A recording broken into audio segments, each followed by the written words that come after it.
Jadi urang teu kaluar tina hikmah. Jelema dijibere sugih ku Gusti Allah pasti aya hikmahan. Apa dek dicilakakeun, apakah endek? Kitu dibahagiakeun hikmahna. Aya jelema disusahkeun ku Gusti Allah alam hikmah ngaranna.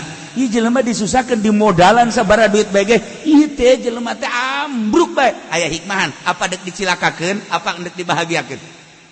Jelema teh dibere pamajikanna geulis ku Gusti Allah. Ieu ge hikmahna naon dieu? Apakah dek ditentremkeun? Apakah manehna dek nurut ka pamajikan? Aya nu pamajikanana nurut jasa, nya geulis, nya pinter, nya nurut, tentrem berarti. Ngajakan ngaji bae ka ngaji, ka salat, ka tahajud, ka kitu dibere duit lah, kula mah teu kudu dibere duit. Leutik mah gede bae, Pak.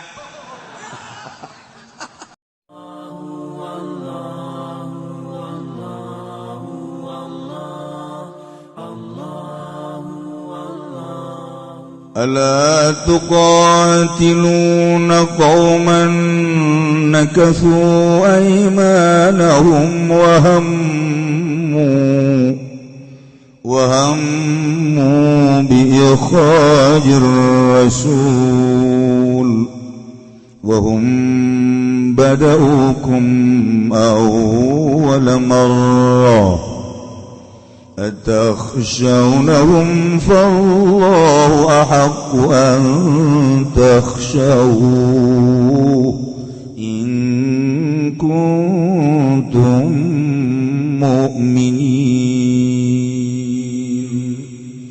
والله أعلم بمراد على أن التأورا التوات كجن للتعديد tawi alana iku maedakeun kadua tahdid dan gegere itu qatiluna merangan sira kabeh kauman nakatu ing kaum kang ngarusak ya kaum naqadu tegese ngabubar ya kaum aimanahum ing pirang-pirang sumpah ya kaum dahum tegese pirang-pirang perjanjian kaum wahamu lam jakwati kaum bi akhrajir rasuli kalawan musyirin kanjeng Rasulullah sallallahu alaihi wasallam min Makkah saking Makkah lamma tasyawaru fihim bidarin nadwati samangsa musyawarah ya kaum tihi dalam ikhrajir rasul bidarin nadwati dalam darin nadwa wahum badaukum utawi kaum teiku kang awiwitan keping sira kabeh bil kitali kalawan perang awal marratin dalam awal balenan haitsu qatalu sekira-kira merangan ya kaum khuza'ata in qabila khuza'ah khulafa Bani Bakar tegese pirang-pirang pasira kabeh sumetane Bani Bakar pamayam nau baga ute abas wiji ku kang nyegah ya sira kabeh tokotium eta merangan sira kabeh ingkau anatahwar di sira kabeh engkau matakhafunahum tegese anatahwa di sira kabeh engkau fallahu ahaq maka utai Allah iku kang leuwih hak taden wade ingin tawadi sira kabeh Allah fitariki kita lihim dalam ninggal marangan engkau in kuntum mu'minin lamun ana sira kabeh iku kang قاتلوهم يعذبهم الله بأيديكم ويخزيهم وينصركم عليهم ويشف صدور قوم مؤمنين Allahu a'lamu bimuradi merangan sira kabeh kaum maka bakal nyiksa kaum sapa Allah qatilum tegese bakal matain ya Allah im kaum biaidikum kalawan sebab pirang tangan sira kabeh wa yukhzihim lan bakal ngahinakeun ya Allah im kaum bidillu tegese ngahinakeun ya Allah im kaum bil asyi wal qahri kalawan den boyong lan den bunuh lan den paksa wa yansurukum bakal nulung ya Allah ing sira kabeh alaihim ing atase kaum ngalahaken ing atase kaum wa yashfilan wa waraskeun ya Allah ing pirang-pirang hati kaum kang mukmin kabeh bima fa'ala bi kalawan barang kang migawe ya Allah bim kalawan kaum bani Khuza'ah utawi ya kaum iku bani Khuza'ah وَيُذْهِبَ غَيْظَ قُلُوبِهِمْ وَيَتُوبُ اللَّهُ عَلَى مَن يَشَاءُ وَاللَّهُ عَلِيمٌ حَكِيمٌ Allahu a'lamu bimaradi lan bakal ngilangkeun ya Allah ing bebendu pirang-pirang hati kaum kurbaha tegese kabingung kuluba yatubullah lan narima tobat sapa Allah ala mayyasha ing atase wong kang ngersakeun ya Allah berrujuk ing kalawan babalik ilal Islam maring Islam ka Abi Sufyan kaya Abi Sufyan wallahu lan uti Allah alimun iku kang maha uning hakimun tur kang maha bijaksana.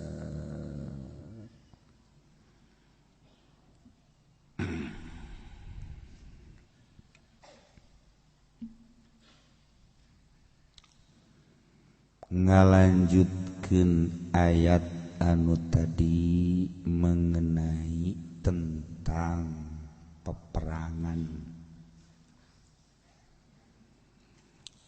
Jadi ketika Kangjeng di Mekah,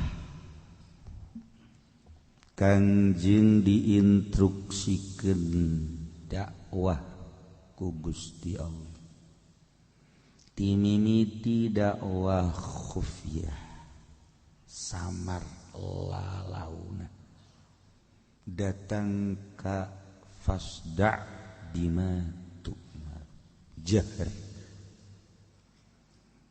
terus tanpa pamrih Kangjeng dakwah ngajak nauhidkeun ka Gusti Allah dengan membaca 2 kalimat syahadat. Lain dek dirusak tetapi dek dilempengkeun supaya nyaho bahwa nunyin dunia Allah nu ngatur urang Allah nu Allah teh boga sorga jeung neraka nu urang bakal balik ka anjeunna ka akhirat pangbalikan urang teh mun teu ka sorga ka neraka etalah tugas para rasul, tugas para nabi termasuk Kangjeng Nabi urang Kangjeng Nabi Muhammad sallallahu alaihi wasallam. La as'alukum alaihi ajra. Ulah menta buruh-buruhan, ulah menta bayar-bayaran, ulah hurai-hurai, ulah lalagaan dakwah teh nauhidkeun ka Gusti Allah supaya jelema mangeranan ka Allah. Ayo ajakan Bu. Masya Allah kan. Ketika ketinggali kedahsyatan dakwah Kangjeng Nabi timimiti kalangan-kalangan bawah anu mulai kuari loba anu arasup Islam naik ke kalangan menengah. Di kalangan menengah ge kuari geus loba anu arasup Islam ka Kangjeng Nabi. Kemudian naik ke kalangan elit.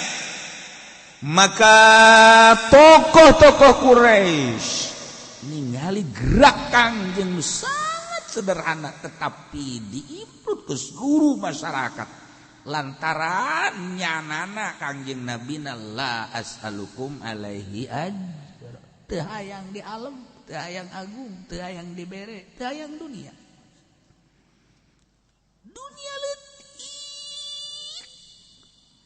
hina di mata Kangjeng Nabi, di mata orang bude.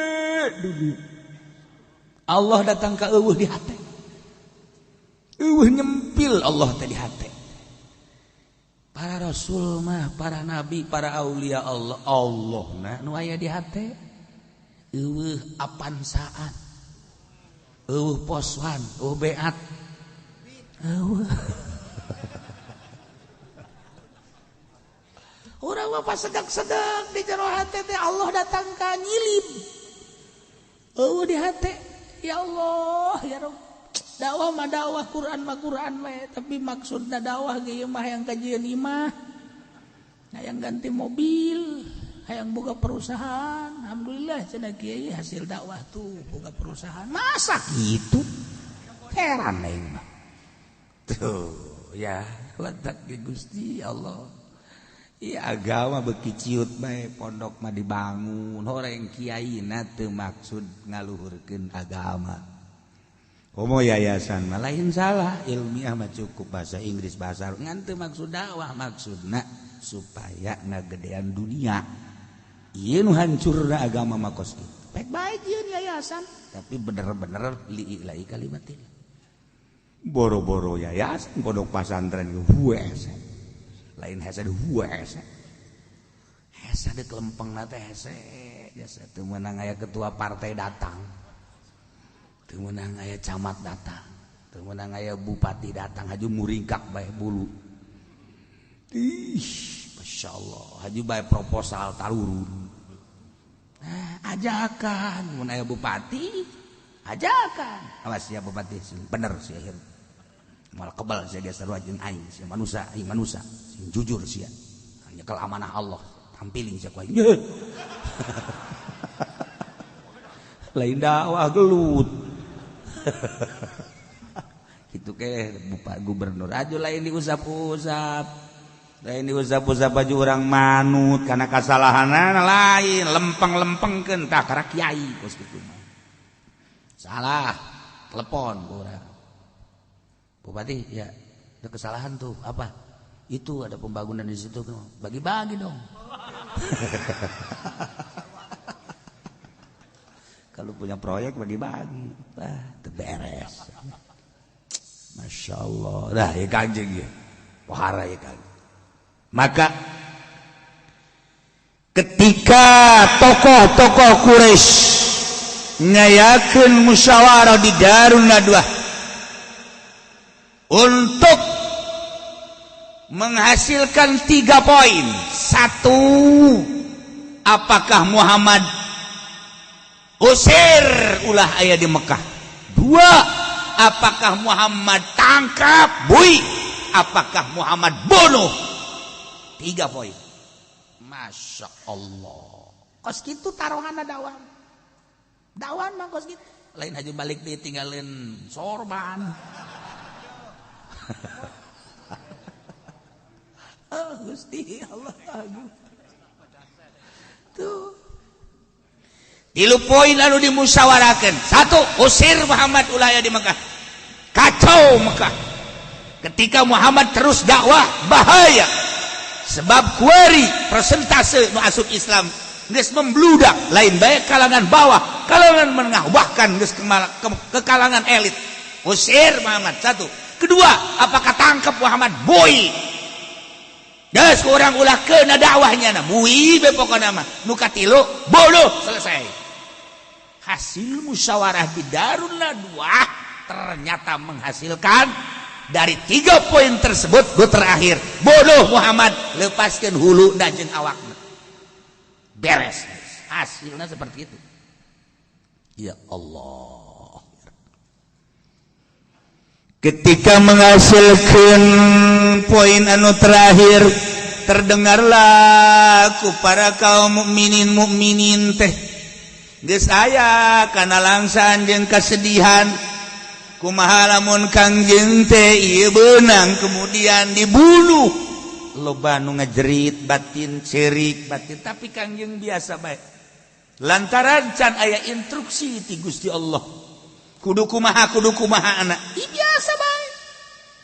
Sebab eueuh nu kaluar ti aturan Allah cek Kangjeng kumaha Allah nugaskeun cak Allah cicing cak Allah kudu berangkat cek Allah kudu maut kumaha Allah bae Masya Allah eta kayakinan teu diterapkeun tak ku urang tak kos kitu urang mah kakarak urang nyieun pondok pesantren di hiji lembur tatangga teu nanya aju geus gelisah bae deres teu nanya mah teu diondang ngariung bae teu diondang ngariung si aing teu gadelan meureun cak nyana mah lain kiai meureun aing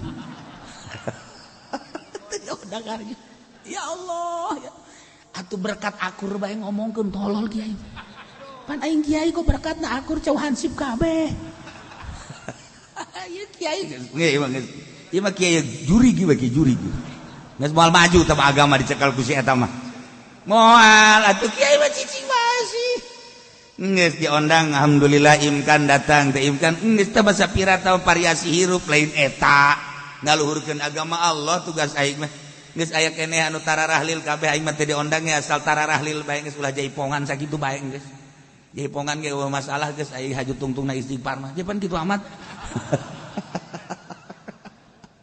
itu piawai kiai mah tuh gajakan melalui ucap tingkah jeung pagawean ayo geus ulah aya unsur-unsur ieu mah batur maju urang henteu nyangkelit di jero hate ya Allah kadenge ku bupati dibere BHS itu aing mah atlas doang ieu bupati-bupatina ku aing jadi teluh sia ku aing kunaon aja kos kitu si kiai Masya Allah luhurkeun agama di sahabat nu salah toel masyarakat salah omongan gitu kene pejabat kira-kira kurang bisa diomongan ayo urang lelempangan urang wauh jeung saha tugas urang naon terapkeun di dinya lain aju hayang berkatna kasalahan kiai deket jeung pejabat hayang diberekna lain dakwahna tah eta kasalahanan suala gede lain leutik-leutik salah gede eta salah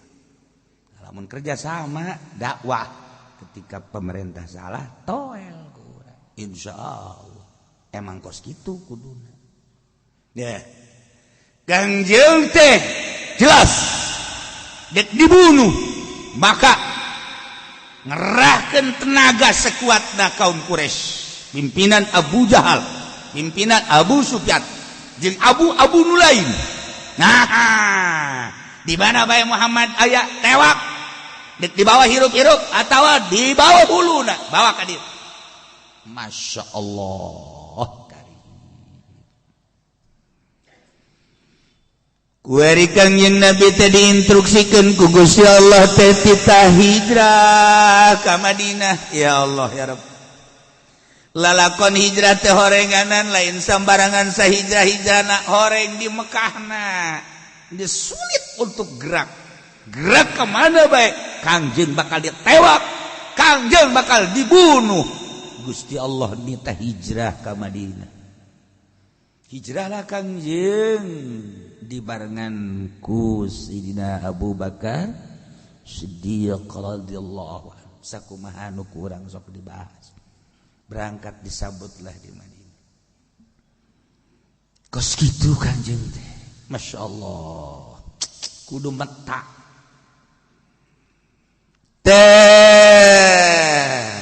ternyata horenganan anu ngamimitian ngajakan perang teh hampir berarti Kangjeng maksa kadar dakwah tapi tidak sinkronan kaum Quraisy ngerasa kagangguna kaum Quraisy nyana ngayakeun musyawarah untuk membunuh Kangjeng berarti kan lu ngamimitian teh kufar Kangjeng biasa-biasa bae tah setelah eta ditegor ku Gusti Allah kaum mukminin anu ningali sikap-sikap kafir memerangi kaum mukminin ngamusuhan kaum mukminin geus pugu ucapan-ucapan kafir terhadap mukminin mah geus lain lawanan deui lain hahaja nyeri lamun teh mah ku urang dijabarkeun hiji-hiji kitu kene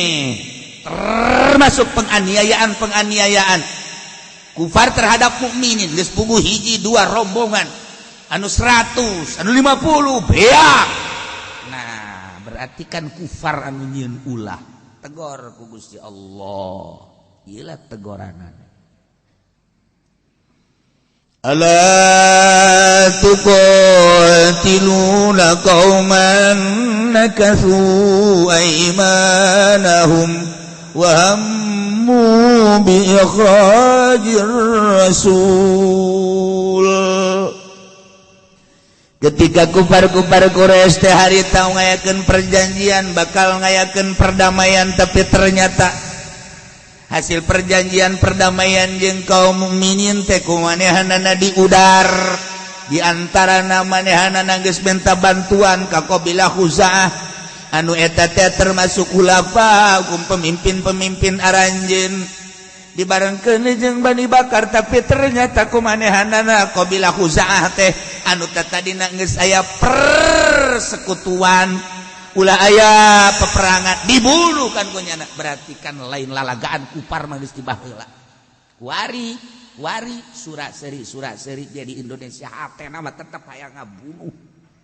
Surat seri di Indonesia hatena mah tetep bae. Nyana lamun geus boro-boro geus berbuah kakarak berkembang bae ge ayeuna. Wah tulak cangkengna geus di mana wari.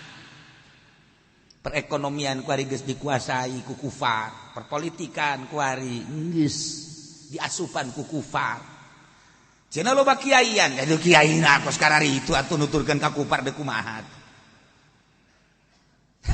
Lamun inget urang ka ucapan Kangjeng Nabi bener oge, ketika negara deuk diajurkeun Allah bakal ngutus seseorang pemimpin anu bakal ngajurkeun.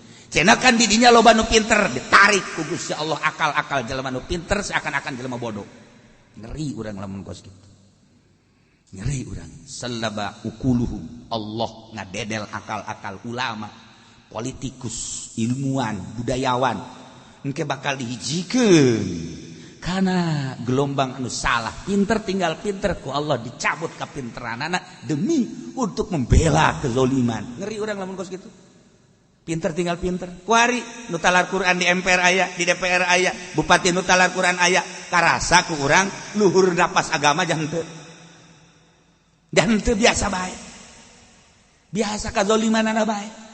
Malah nu talar Quran anu hawak jasa tah, anu hawak jasa nu talar Quran. Bupati talar Quran korupsina mantep. Sebab naon? Sebab make dalil korupsina geuning. Make ayat nama korupsi. Itu mah lantaran bodoh korupsi bae. Ieu mah make dalil biasa, make Al-Qur'an. A'udzubillahi minasyaitonir rajim. Atuh, cara si eta bae dakwah. Kadangena mah Quran padahal mah duit. Atuh naon bedana? Ya Allah, ya acak-acakan agama. Acak-acakan agama geus udah lalempeng kuan. Dah. Jadi berarti nyanalah nu ngabubar perjanjian, nyanalah nu ngabubar sumpah untuk kebersamaan teh cak nyana, tapi nyana anu ngabunuh qabilah Khuza'ah. Masya Allah karim. Tah ditegor ku Gusti Allah. Ala tuqatiluna ala namaidakeun kana tahdid. Apakah teu perang aranjeun kabeh ulah teu maneh kudu perang. Cari cimbae dia perangi. Oh. Ulah cari cingan dia ala tuqatiluna. Kunaon aja cara ricingan siam teu perang dak. Bahasa hebat gak saya. Ya Allah ngahudangkeun gairah perang. Hei, ulah molor bae ge, ulah cara ricingeun bae sih. Deh madog bae. Madog teh ajang kekuatan awak perangan. Kaum nakasu, kaum anu geus kabubar perjanjian, nyana anu geus sumpah setia, tetapi nyana anu ngabubar perangan. Hiji, ngabubar janji. Dua, wahammu bi ikhrajir rasul. Nyana bersikeras untuk membunuh Kangjeng Rasul. Minimal nyana ngusir Kangjeng Rasul di Mekah. cara ricingan Rasul maneh diusir di Mekah teh ku saya di Madinah kok cicingan keneh bae bahkan wa bada hukum nyana anu ngamimitian perang dengan musyawarah untuk membunuh Kanjeng Nabi Muhammad andana anu ngamimitian bae cara ricing bae boblok sia Masya Allah ditegur ulah cara ricingan atuh pencak tinggal pencak ye jang mencaan naon teh pencah aing geus lulus pencah jang mencaan naon sia cabok tak kafir habak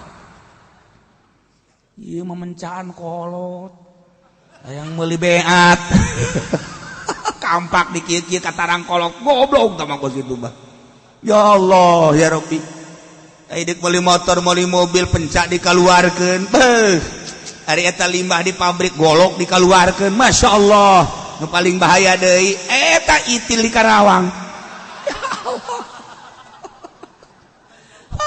kira-kira ai kafir ambalaya diantep geus kahina ka urang tah kafir cabok habak urang dibunuh syahid ya Karim ayo babaheula ditegur ku Gusti Allah ulah cara ricieun sia teh Gusti Allah apakah maneh teu daek perang perangan Gusti ulah teu ala litadit ngagegereh la wa alla dan lain sebagainya dina alfiah ulah teu perang perangan kau mengus kabubar janji lu tata dina manehanana sumpah untuk kebersamaan tapi ternyata ngaburu kaum punya nomor kedua manehanana wahamu bi ikhrajir rasul Kanjeng Rasul diusir ti Mekah nomor katilu wahamu pada hukum bil kitab nyana anu ngamimitian dek kabunuh Kanjeng Nabi bahkan nyana ngamimitian perang ulah cicieun wahum pada hukum awal marrah ya Allah ditita gairah perang teh urang kudu hudang mentak saatna kuari golok-golok gerasa asah kuarina besing gaya priwit berang atau peting namun geus diasahkan ngeunaheun kampak asah eueuh anu kudu dikampak manu kolot tarangna beulahkeun geus ieu beneran deui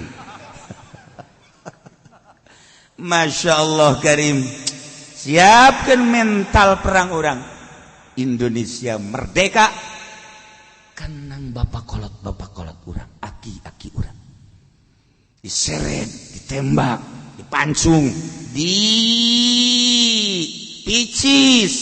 dan lain-lain sebagainya cerita bom cerita murtil dan lain sebagainya orang ngadenge ti bapak kolot orang ti aki orang demi kemerdekaan bangsa Indonesia setelah merdeka masa sih kuari orang tidak menikmati kemerdekaan hanya neuleuh doang batur asing nu ngeunah emas dibawaan ka ditu besi dibawaan ka ditu minyak dibawaan ka ditu dan lain-lain sebagainya uyah-uyah dikelola aku batur ai urang ieu kan bangsa urang sorangan kuara rese deuk digawe bae geus mere duit 3 juta teu digawe dibawa ku momonon gak itu haju hayang jadi karyawan tetap usaha jasa kuari indah sanu ngurusan atuh bangsa urang sanu ngurusan bangsa urang saha atuh nu ti Jawa ka dieu nu ti Jawa Tengah ka dieu nu ti seberang ka dieu aya anu geus sabulan hese bae digawe kan lamun lain maling kumaha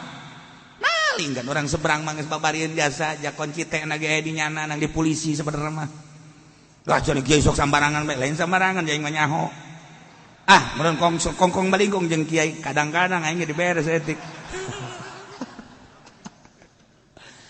geus kos itu pamalingan mah dah ieu deuk kumaha cok geura bangsa nu ngurusan atuh ye ngadenge urang-urang asing haju di dieu digawe ngeunaheun nu tani teh nu di pabrik teh jadi karyawan teh nu sabaraha ribu di urang KTP dibikeunan ka nyana 3 urang bae ngahuleng bae emang lurahan sih pan urang tungtu mah kitu apa dipaehan bae kitu ku aing lurah tuh ka lurah bae pan teu puguh teu karupan lurah ye atuh mending camat cak lurah teh 2 lah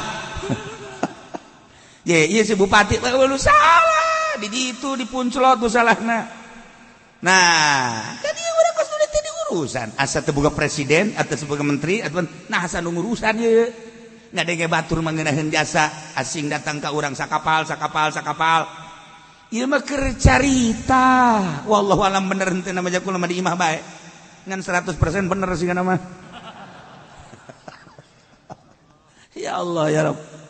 Tak tindakan urang ke heula ke ieu politik ke lalaunan heula lantaran ieu mah keur carita politik jang bangsa urang keneh perhitungkeun geura lamun urang diperhitungkeun nu aslina bakal kumaha antara karyawan bangsa urang jeung karyawan urang luar negeri nguntungkeun mana jang nagara tuh nya mamikiran nagara bae rakyat mah dahar los teu kajeun urang lamun di kos kitu engkena bakalna urang ge ngahuleng sok geragi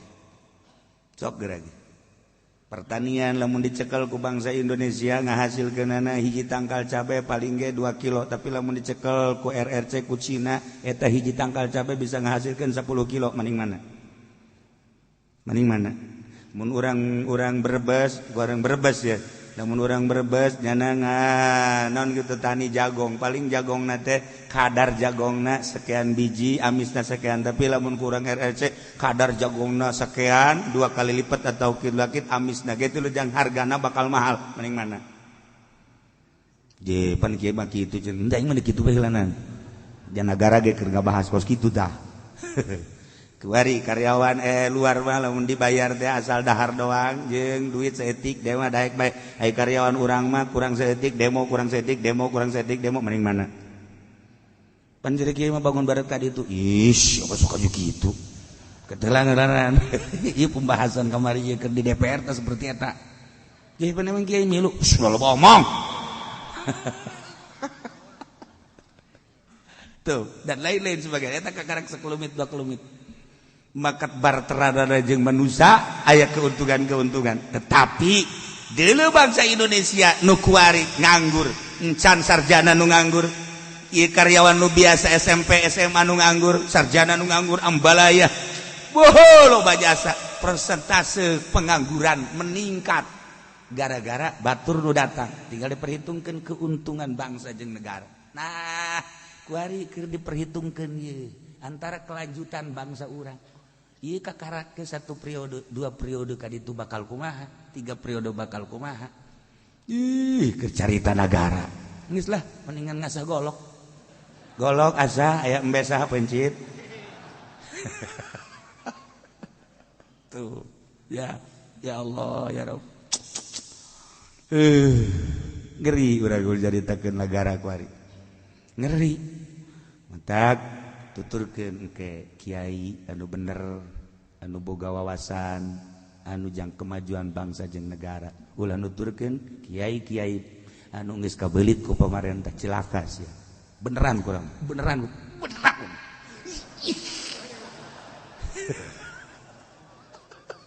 ieu sih banyak lalagaan aing cilaka sia ka hareupna sia boga anak sia boga incu bahaya sia ka hareupna je parangsang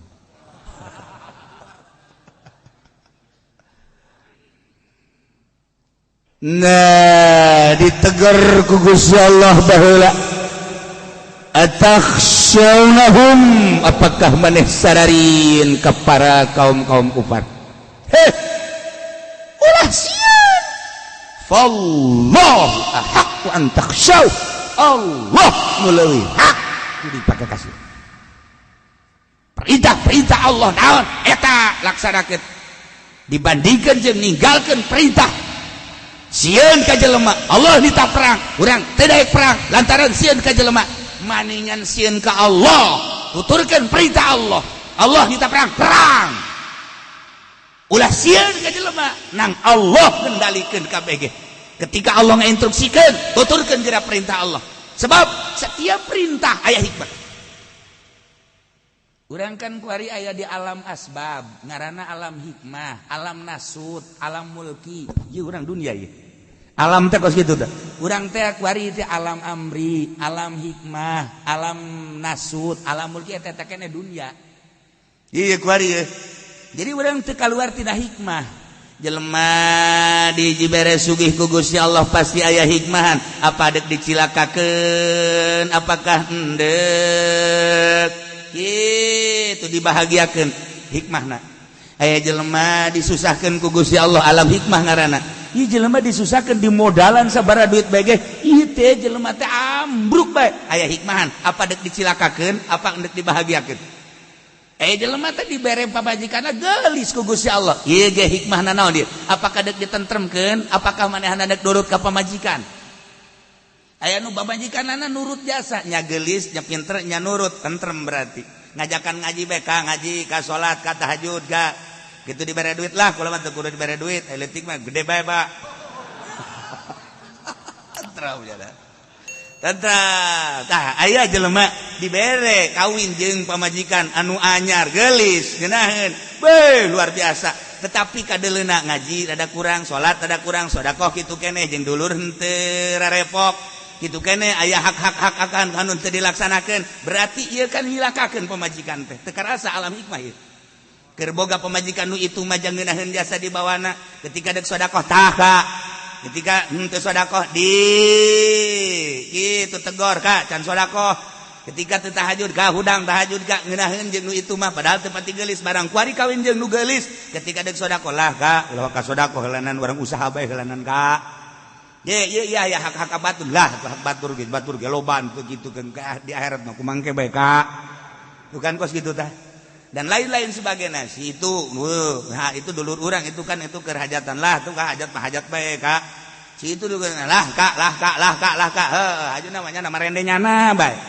nyilakakeun teh pamajikan nyilakakeun teh teu karasa alam hikmah teh alam hikmah ieu teh urang teh keur aya di jero alam hikmah dibere sugih apakah cilaka apakah bakal bahaya apakah bakal bahagia dibere susah kitu keneh dibere urang pamajikan hiji dua aya hikmahna tilu aya hikmahna dan lain sebagainya di jero gerak-gerak urang teh moal kaluar ti hikmah urang dibere ilmu aya hikmah ieu ilmu bakal nyilakakeun apakah bakal ngabahagiakeun termasuk ilmu agama geus puguh tah mah ilmu politik nu aya di urang mah jalain ilmu agama ieu ilmu ekonomi nu aya di urang lain agama ieu tah mah kos kitu mah ya politik agama mah Al-Qur'an atau ekonomi agama mah Al-Qur'an nah kuari mah geus teu make demokrasi sabodo nah kuari mah ilmu agama sorangan jadi hijab al ilmu hijabun fil yaqdah kiai loba nu kahijab ku ilmuna ngajual ayat ngajual bendera ngajual mulia ngajual agung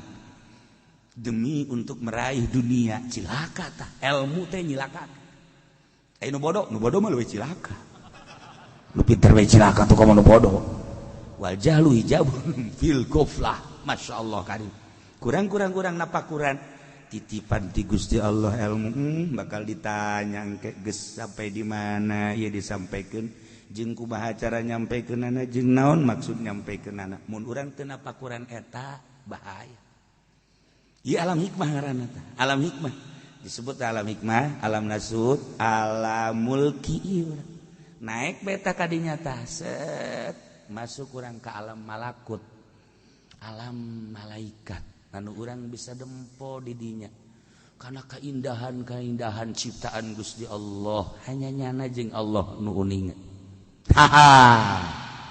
iyalah lamun dipimpin ku seorang pemimpin nu geus aya di alam eta cara di zaman Kangjeng dipimpin langsung ku Kangjeng zaman sahabat dipimpin ku para sahabat zaman tabiin dipimpin ku tabiin nu setan geus embungeun jeung henteu daekeun teu bisaeun nya ngagoda ka para sahabat ka para tabiin atpa tabiin ge geus teu bisa digoda ku setan barang datang ke alam urang kuari saha nu bakal jadi pamimpinan nu ulah bulak belok hiji be agama saha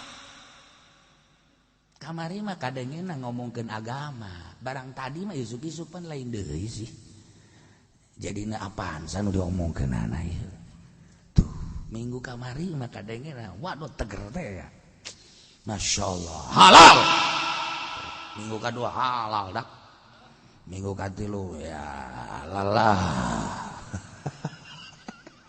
bulan kamari mah haram nak kencang haram barang bulan kadua haram dak katilu ya bisa halal bisa haram sih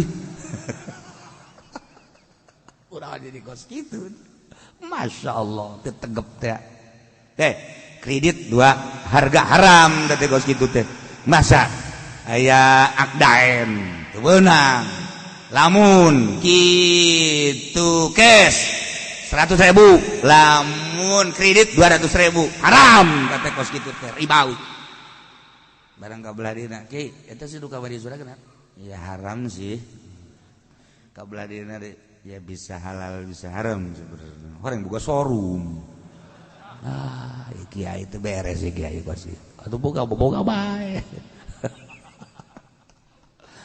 Gusti Allah ya jadi kos karari lalakon tetegep gitu teh Allah lah nu leuwih dipake kasih in kuntum mu'minin lamun aranjeun kabeh iman ka Allah Subhanahu wa taala. Mantap instruksi Gusti Allah sekaligus. Qatilum yu'adzibuhumullah. Perangan guanjeun kufar-kufar anu geus memberikan penganiayaan terhadap mukminin. Anunya musyawarah deka bunuh Muhammad, kemudian Kangjeng Nabi diusir di Mekah, nyana ngayakeun perjanjian jeung kaum Qabilah Khuza'ah di udar ku manehanana, nyana lah nu ngamimitian perangan cek Gusti Allah. Yu'adzibhum bakal disiksa geura ku Gusti Allah. Bi aidikum melalui tangan-tangan aranjeun perang. Melalui tangan anjeun bakal tersiksa nya. Diboyong dalegan wa yukhzib bakal dihidapkeun ku Gusti Allah wa yansurkum bakal ditulung ku Gusti Allah ngelehkeun para kufar-kufar bahkan bakal ngajadikeun kawarasan ka dada-dada ka hate-hate kaum mukmin urang kan ku ari sebagai mukminin nempokeun jeung ngadengekeun kajadian-kajadian peperangan di luar negeri Palestina, Yaman sekitar duker parang ketika aya nu gagah jeung aya kemenangan asana cager kan hate urang masyaallah urang ngadenge Saddam Hussein gagah bae ge wah dunia udang kabeh ya sabaraha ribu manusia nu digaranan Saddam Hussein bari jeung kuari ge can bisa lempang tapi kan gagah bae ngeunaheun perasaan urang ngadenge bahasa-bahasa Saddam Hussein ngadenge gerakan-gerakan Saddam Hussein ngadenge perlawanan Saddam Hussein perasaan cager hate urang teh kabeh ngadoakeun adapun urusan kekalahan dan wafat geus aya di Lauhil Mahfuz tetapi terangkat perasaan hate urang teh ieu wa yashfi sudur qaumil mukminin. Ketika orang ngadenge pemimpin, haju nyana berhadapan, haju milu ka ditu perasaan ciut. Perasaan ciut komo kiai, ulama haju milu ka ditu. Ya Allah, ya Rabbi perasaan aing leutik amat sih hirup teh. Kos teu boga wawanen bae ayat diteuneun di mana tah ayat.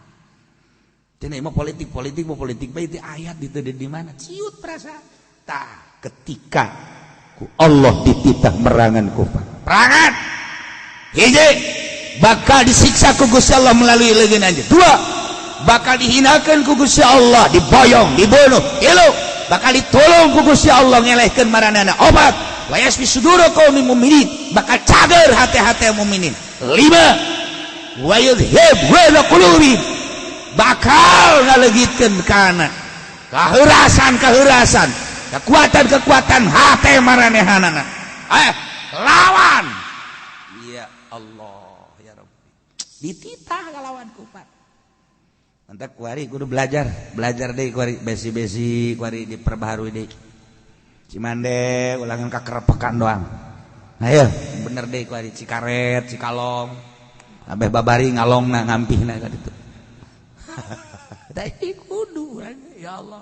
Hizib baca. Hizib baca Braja Musti. Cekal kurang tangkal cau bila perlu cauna. Hakan orang. Iya telah bentuk itu tegagah Islam. Kudu gagah di zaman kolot-kolot orang kamari lamun orang cerita, masya Allah tembak buka dadana lagi, tembak lagi. Kan nyana eflek sorangan. Sieun. Tuh diseret ki Ahmad, diserang datang ke pos ka dieu. Kena batu.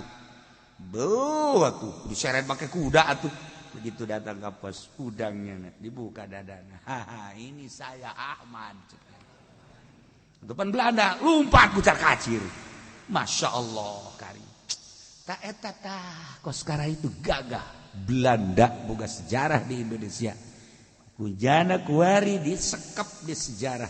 Di Belanda keistimewaan bangsa-bangsa Indonesia. Lain lalaga. Kemantak loban warasuk Islam orang Belanda di gurang. Loban milu di urang. Neuleuh keistimewaan Indonesia. Nah, ieu keur carita padahal mah geus wayah udang nama boh Jakarta emang kumaha gitu kuari. Ulah coba-coba orang Jakarta toel gerage. Yehe. Ujian ngapung. Teu turun deui. Iya. Unggal daerah ngabogaan gitu karena gerak bela diri unggal daerah. Orang Jakarta terkenal dengan pesina. Bogor terkenal dengan cimandena. Minyakna doangnya dioleskeun, tutung minyakna doang. Can ku urang permainanana eta Cimande. Cimande baheula. Cimande kuali bade oles-oles, budug bae pugu. Atuh kuari penipuan Cimande Ambalaya. Masya Allah. Urang lamun ka Kulon, wah permainanana geus aya Paku Banten segala. Lain lalaga. Loba permainan. Tangerang mah teu dibejakeun ka mamana tapi jarago orang Tangerang. Permainan naon nya mah besi Jakarta itu anu Tangerang kahebatan Tangerang mah tapi lamun gelut pang menang. Heran gua ge urang Tangerang eta. Aneh jasa eta. Ji, atuh eta Karawang terkenal lah kurang Tangerang. Urang Tangerang Karawang mah lenyap. Karawang tanpa Tangerang, tidak ada Subang tanpa Tangerang. Duit dibawaan ka ditu di Tangerang Ambalaya. Tangerang eta nu ngaramekeun dua negara ta eta tah. Jeuh ku nagara mamana mah tilok rawe. Karawang dicekel ku Bandung moal rame, pedit. Cekel ku Tasik, komo berepet dur-durpet. Cekel ku Garut kitu keneh, cekel ku Tangerang, hujan duit. Ka imah-imah dijual.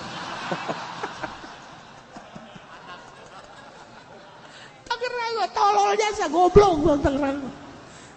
Teu bae perhitungan bolon. Giliran teu boga naon bae mawa seuseuheun kana kolot. Ya teh orang Tangerang. Saha cenah kieu loba omong. Masya Allah. Pangbung-bungeunana sinden dibawa ke Garut, ka Tasik, ka Bandung bungeun nolak nya. Tapi dibawa ke Tangerang treukan. Mandina ge geus teu kudu di Karawang engke bae di Tangerang. Aya eta nagara nu kos kitu ya Allah. Satipe jasa Tabah jeung Bekasi 3. Karawang, Subang, Bekasi, Tangerang. Sapikiran teh jelema teh.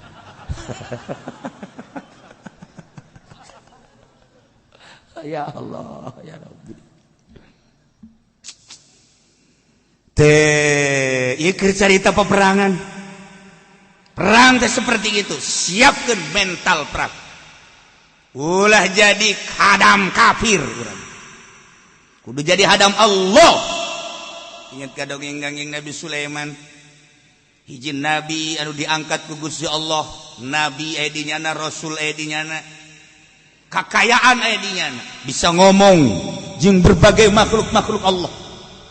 Dia nama bisa ngomong jeung jin, bisa ngomong jeung setan, bisa ngomong jeung iblis, bisa ngomong jeung hewan-hewan. Nu ngaran maung, gajah, lauk, wabeh, ngana ka angin-angin. Bisa ngobrol jeung tangkal kayu jeung batu. Masya Allah, maha kaya Allah, maha besar Allah, maha gagah Allah. Nyiptakeun hambana nu ngaran Kanjeng Nabi Sulaiman seperti eta. Jang dalil jaga di akhirat. Besi aya nu sugih teu dayakeun ibadah ka Gusti Allah, angsongkeun Kanjeng Nabi Sulaiman. Tah, urang kumaha aing nyiptakeun kasugihan di nabi aing, nya rabi, nya rasul. Tetapi nyana terus bae hatena ka aing, aya dia. Ayo dia. Kakarak boga apaan sakempes bae ge sia. Geus teu daek sujud sia. Datangkeun Kanjeng Nabi Sulaiman. Lawanan. Ya Allah ya Rabbi. Jelema gering wae tedekeun ibadah ka Gusti Allah. Yo, lawan yo. Ayo. Masyaallah kali. Kumaha maneh keur di dunia? Kula mah bilat kula. Jadi terus hate kula mah ka Gusti bae Aisyah. Kula mah cenah ka karake sales doang teu salat. Zabaniyah seret. Seret. Ayo. Ayo Kangjeng Nabi. Aduh kasep tedekeun ibadah malah jadi artis kasep teh. Ya, datangkeun. Sup. Merene sup. Lawan sup. Masya Allah. Iya mas kasep kira-kira jelema datang ka ngeuretan ramo teu karasa ku neuleuh kasepna pohara jasa. Nah, tapi kan hate sia kumaha? Ka Gusti bae. Aisyah. Ya Allah, kakarek boga kasep kos kitu bage dijualan Gusti pake jadi artis. Hah? Seren. Kajang kos kitu engke di akhirat. Jang dalil-dalil Gusti dek ka mana hayu? Hayu dek ka mana? Kangjeng Nabi Sulaiman teh diinstruksikeun ku Gusti Allah pitah merangan kufar-kufar. Merangan teh maksudna mah lain deuk nganiaya jeung ngarusak kana kaayaan ragadna. Tetapi ne kita ngaluhurkeun agama Allah maca dua kalimat syahadat, maca kalimatun thayyibah la ilaha illallah Sulaiman Rasulullah. Beli kuda Sulaiman cek Gusti Allah. Wah bagus. Dibelian ku Kangjeng Nabi Sulaiman boga kuda 20.000 kuda eueuh tanding. 20.000 kuda. Bagus dah pohara, gagahna sanderna dan lain semua moal aya. Tanding di dunia mun aya keneh kuda nu bagus, beuleh. Ulah aya kafir-kafir boga nu bagus. Ya Allah ya Rabb, eta hebatna Kangjeng Nabi Sulaiman. Kadengekeun raja mana boga kuda beuli sabaraha duit bae. Kadengekeun raja mana, kadengekeun jawara mana, kadengekeun pemimpin mana atau masyarakat mana, negara mana nu aya kuda nu hebat, beuleh sabaraha duit bae. Beli didatang ka eueuh kuda nu bagus iwalti kuda Kangjeng Nabi Sulaiman alaihis. Ngobrolnya dari Kangjeng kuda. Kuda. Mari diciptakeun ku Gusti Allah nyaon teh jang naon teh? Kumaha tuan teh? Jang perang sia. Siap. Tanya deh, sia kuda, jang naon sia? Kumaha tuan bae kula mau tuan raja bae. Sia dipake perang ku aing kula masih lempas. Siap kula mah. Asal dititah ku tuan raja perang kula mah siap. Wah beh kuda tadi omongan ku tuan raja bari usap-usap ku Kangjeng Nabi Sulaiman ti isuk datang ke asar salat kan asar Kangjeng Nabi Sulaiman barang asar nu biasa berjamaah teh poho datang ka jam 5 teu berjamaah cak Kangjeng Nabi Sulaiman gara-gara kuda aya terbersit resep ka kuda neuleuh dedeg pagadegna gagahna hebatlah baguslah sehingga ayatah saeutik poho ka Gusti Allah resep ka kuda.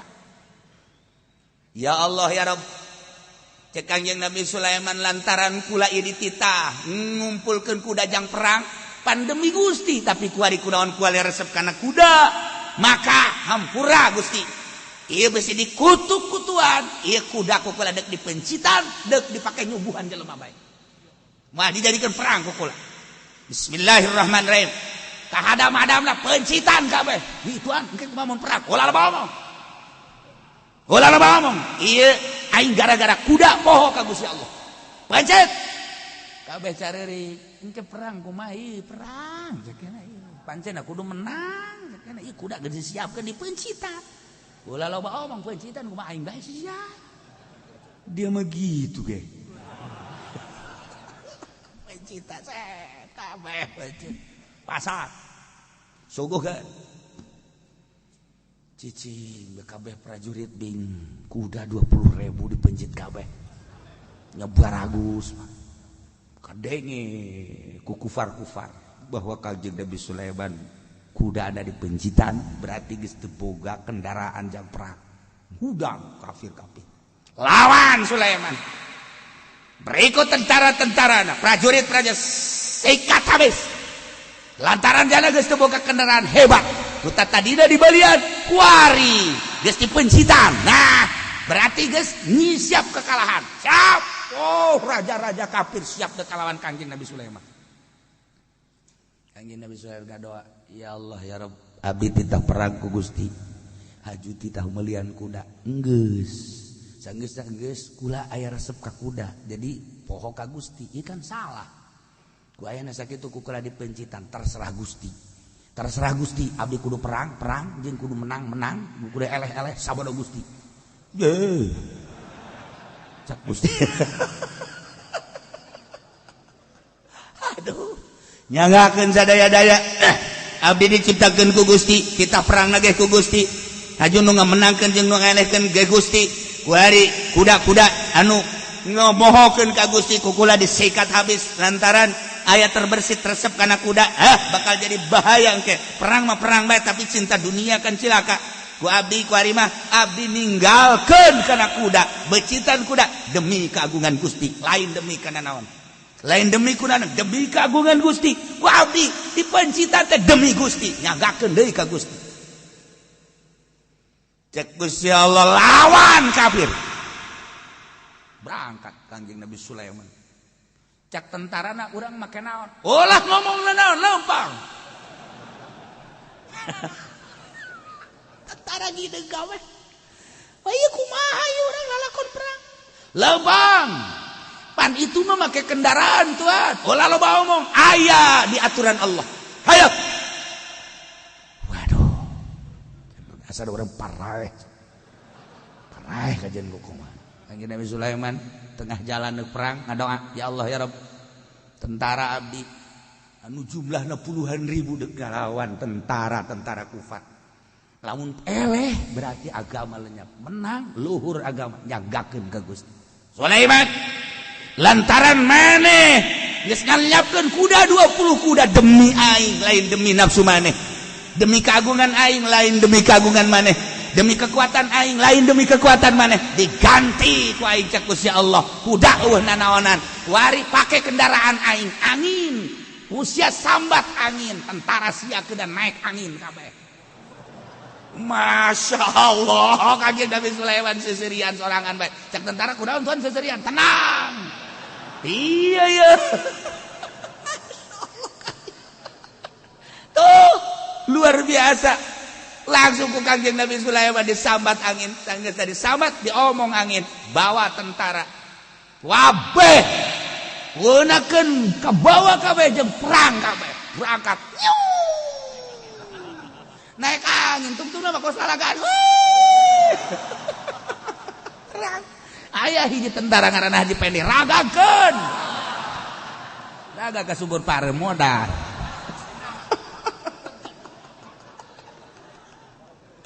Keistimewaan Kanjeng Nabi Sulaiman emang kumaha gitu.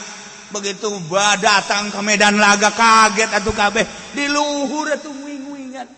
Haju angin lagi bisa diajak ngomong ku Kanjeng Nabi Sulaiman, mun aya panah giwarkeun, mun aya pedang giwarkeun, atuh teu daekeun kena. Atuh teu daekeun kena atuh. Asal aya keseut, asal aya kena atuh tentara kararieu mah ye. Ieu mah teu kudu perang urang. Masya Allah. Maha kawasa Allah. Mantap cek Kanjeng Nabi, ketika orang ninggalkeun dunia demi Allah bakal diganti kudu leuwih bagus. Kudu leuwih bagus asal karena Allah ninggalkeunana. Urang sedekah karena Allah diganti kudu leuwih bagus. Urang boga pamajikan teh nurut ka urang teh ganti ku urang. Bakal diganti kudu leuwih bagus. Wah, tentu sama insyaallah.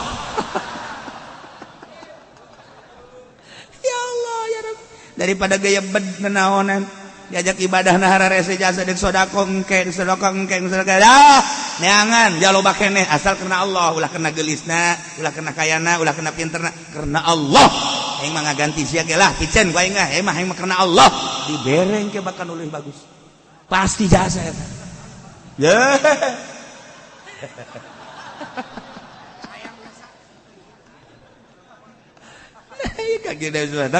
Kanjeng Nabi Sulaiman mah boga kendaraanana angin ngan khusus jeung Kanjeng Nabi Sulaiman setelah perang dibere permadani jeung cincin jeung itek di Allah. Itek di sorga, cincin di sorga, permadani nage di sorga. Jadi Kanjeng Nabi Sulaiman mah lamun dek ka mana naik permadani angin. Set berangkat ka mana ka hayang. Ya Allah ya Rabb.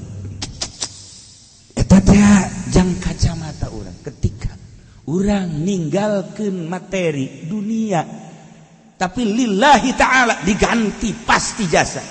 Kangjeng Nabi Sulaiman penuh keyakinan 20.000 kuda sander hebat tapi demi keagungan Allah, kekuatan Allah lantaran terbesit resep picen nyanggakeun ka Gusti Allah dibere angin anu leuwih dahsyat tibatan kuda.